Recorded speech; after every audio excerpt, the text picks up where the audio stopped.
Hello. ആ മഹേഷ് ചേട്ടാ. ആ എനിക്ക് മനസ്സിലായി.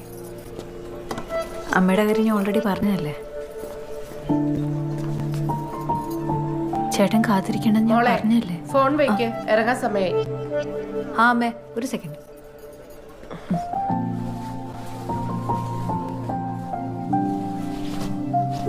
ജോർജ് ചേട്ടൻ പറഞ്ഞതുപോലെ തന്നെ നടന്നു.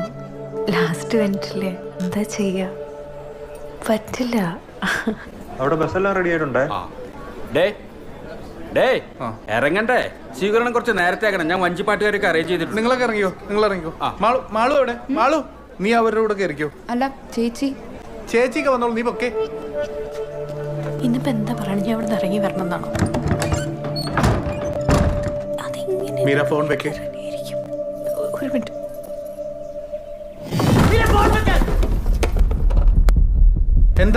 എന്താ ചെയ്യുന്നത് നീ? എന്താ ഏട്ടാ? നീ എന്താ പൊട്ടം കളിക്കാണോ? ഞങ്ങൾക്കൊന്നും മനസ്സിലാവുന്നില്ല എന്നാണോ നിന്റെ വിചാരം? നിനക്ക് ഏതോ ഒരു ഡിസ്നീനെ ഇഷ്ടമാണെന്ന് പറഞ്ഞപ്പോ അമ്മേനെ കൂട്ടി കല്യാണം ഉറപ്പിക്കാൻ പോയതാണ് ഞാൻ. ഈ അൻവർ ആരാന്നൊക്കെ ഞങ്ങൾക്ക് അറിയാം. നിന്റെ ലിസ്റ്റിൽ അങ്ങനെ കുറെ പേരുണ്ടെന്ന് അറിയാം. അതിൽ ഏതെങ്കിലും ഒരുത്തനെ വിളിച്ചിട്ട് വന്നിരുന്നെങ്കിൽ ഞാൻ ഈ കല്യാണം നടത്തി തന്നേനെ. അതൊന്നുമല്ലോ നിന്റെ ഉദ്ദേശം.